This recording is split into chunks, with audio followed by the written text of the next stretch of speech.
दोस्तों, भारत विश्व की सबसे पुरानी सभ्यताओं का गढ़ रहा है।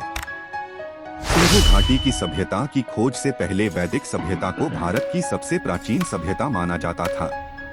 वैदिक सभ्यता के काल में ही वेदों, पुराणों और उपनिषद की रचना हुई थी और इसी सभ्यता के दौरान गाय को एक पवित्र पशु का नाम दिया गया था। इसी सभ्यता में जनपदों का विकास हुआ, राजाओं को अनेक अधिकार मिले। जाति और वर्ण व्यवस्था की शुरुआत भी इसी वैदिक सभ्यता के समय हुई थी और इसी सभ्यता के समय में ही कृषि और पशुपालन के क्षेत्र में भी तेजी से वृद्धि हुई थी। लेकिन इस सभ्यता की शुरुआत किसने और कब की थी? किन लोगों ने वैदिक सभ्यता बसाई थी और भारत के विकास में क्यों वैदिक सभ्यता को विपरीत तौर पर देखा जाता है? वैदिक सभ्यता किन किन भागों में बटी हुई है? दोस्तों, आपने वैदिक सभ्यता का नाम तो पहले कई बार सुना होगा, परंतु यह सभ्यता कब और कैसे अस्तित्व में आई, इसके बारे में बहुत कम ही लोग जानते हैं। आइए वैदिक सभ्यता के बारे में डिटेल में बात करते हैं। दोस्तों, करीब 800 ईसा पूर्व के आसपास सिंधु घाटी सभ्यता का पतन हो गया था। सिंधु घाटी की सभ्यता अपने समय की सबसे उन्नत सभ्यता मानी जाती थी। इस सभ्यता में लोग पत्थरों से बने हथियारों का उपयोग किया करते थे। लेकिन सिंधु घाटी की सभ्यता के बाद भारत में एक सन्नाटा देखने को मिला और इस सभ्यता के कई सालों के बाद भारत में वैदिक सभ्यता की नींव रखी गई। ये नींव आर्यों ने रखी थी। आर्य कौन थे और कहां से आए थे, इस बारे में वैज्ञानिकों की एक राय नहीं है। इसको लेकर आज भी विवाद जारी है।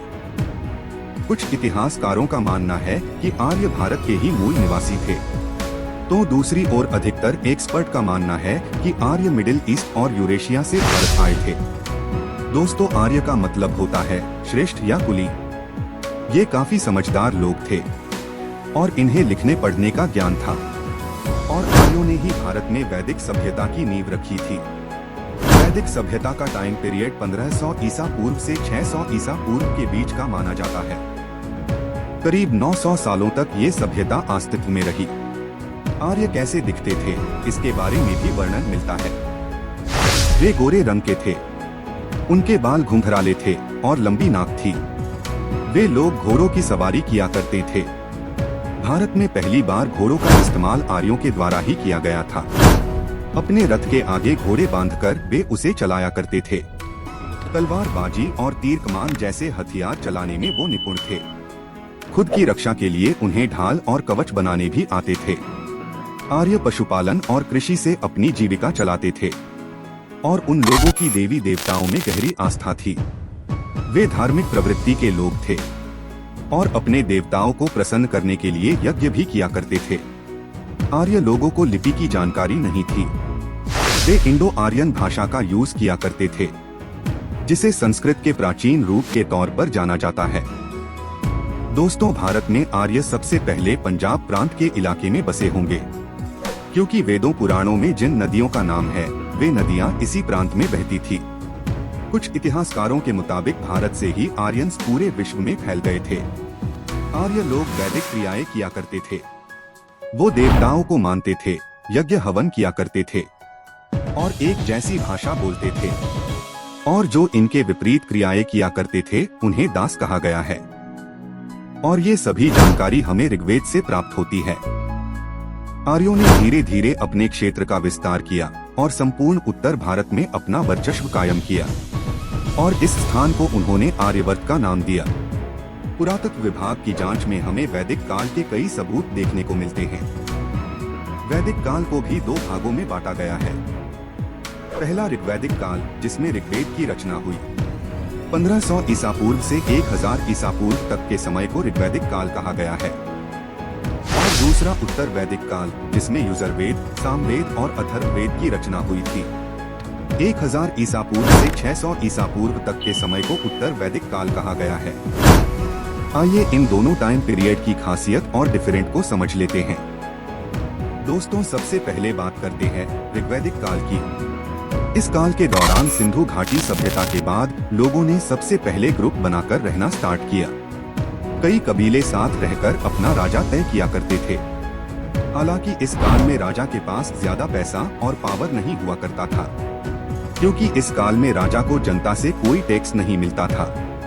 राजा अपनी मर्जी से कोई बड़ा फैसला भी नहीं ले सकता था।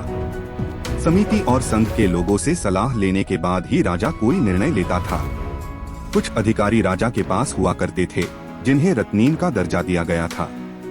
दोस्तों, इस काल में लोग कांसे, पीतल और टीन की मदद से बर्तन और हथियार बनाया करते थे।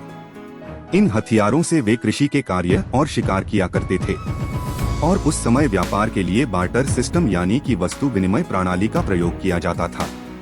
ऋग्वैदिक काल में ही गाय को पवित्र पशु का दर्जा दिया गया था। लोग प्रकृति की पूजा किया करते थे और इंद्र को जल का देवता मानते थे और वर्ण व्यवस्था की शुरुआत भी इसी काल में हुई थी। लोगों को कर्म के आधार पर 4 वर्ण में डिवाइड किया गया था, जिनमें ब्राह्मण, क्षत्रिय, वैश्य और शूद्र शामिल थे। तो दोस्तों, यदि बात करें उत्तर वैदिक काल की, तो इस काल में समूह बड़े हो गए थे और उन्हें अब जनपद कहा जाने लगा था। इस काल के लोगों ने लोहे का इस्तेमाल शुरू किया और लोहे के हथियार बनाए, जो कि अन्य धातुओं के मुकाबले ज्यादा मजबूत साबित हुए। इन औजारों के प्रयोग से कृषि उत्पादन को गति मिली और लोगों ने पशुपालन को बढ़ावा दिया। उत्तर वैदिक काल में टैक्स सिस्टम भी शुरू हो गया था और लोगों को अपनी आय का 1/16वां हिस्सा राजा को देना होता था। पहले के मुकाबले राजा अब अमीर होने लगे। वो बड़े बड़े महलों में रहने लगे। उनके अधिकार भी बढ़ गए थे। हालांकि कई फैसलों के लिए उन्हें अभी भी रत्न की जरूरत पड़ती थी, लेकिन उनकी बात मानने के लिए राजा अब बाध्य नहीं था। राजाओं ने अपनी सेना का विस्तार करना शुरू किया। दोस्तों, यहाँ तक तो ठीक था, लेकिन कुछ कुरीतियों का जन्म भी उत्तर वैदिक काल में हुआ। इस काल में स्त्रियों के दर्जे में गिरावट आने लगी थी। पुरुष स्त्रियों को अपनी संपत्ति समझने लगे थे। पिता की संपत्ति पर महिलाएं अपना हक नहीं जता सकती थी। हालांकि बाल विवाह और पर्दा प्रथा जैसी प्रथाओं का जन्म अभी नहीं हुआ था, लेकिन फिर भी महिलाओं की आजादी पर अंकुश लगाने की शुरुआत हो चुकी थी। ऋग्वैदिक काल में जहां वस्तु विनिमय प्रणाली चलती थी, वहीं उत्तर वैदिक काल में मुद्रा की शुरुआत हुई। उस काल में अलग अलग प्रकार की मुद्राएं प्रचलन में आई और उत्तर वैदिक काल में लोगों की जाति उनके जन्म के आधार पर तय होने लगी। उस समय में राजा के बेटे को राजा बनाने के लिए अपनी उपयोगिता सिद्ध करनी पड़ती थी और जन्म के आधार पर तय की गई जाति से ही उसकी जीवन भर पहचान की जाती थी। पहले जहां लोग प्रकृति की पूजा किया करते थे, अब उन्होंने यज्ञ, कर्मकांड, पशु बलि और नर बलि जैसी प्रथाओं को जन्म दिया। रामायण और महाभारत का लेखन भी इसी काल के दौरान हुआ था। ये कुछ अंतर ऋग्वैदिक काल और उत्तर वैदिक में देखने को मिले थे।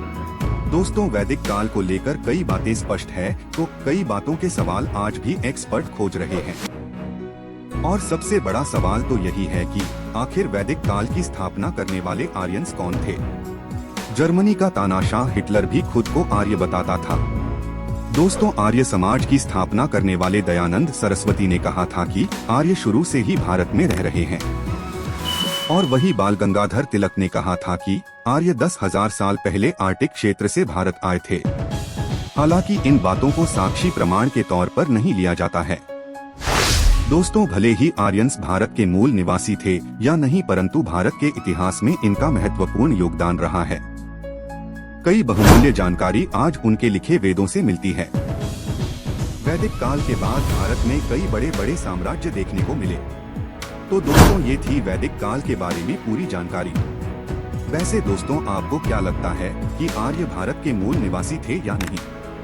नीचे अपना जवाब कमेंट में जरूर बताएं। और यदि इस वीडियो से आपको कुछ नया जानने को मिला या फिर वीडियो इंटरेस्टिंग लगा हो, तो वीडियो को एक लाइक करके अपने दोस्तों और रिश्तेदारों को शेयर भी कर दें। और यदि आप चैनल पर नए हैं, तो चैनल को सब्सक्राइब करके घंटे को ऑल पर सेट कर लें, ताकि आप हमारे आने वाले कोई भी वीडियो मिस ना कर पाए। तो दोस्तों, मिलते हैं ऐसे ही एक और वीडियो के साथ। जब तक के लिए धन्यवाद।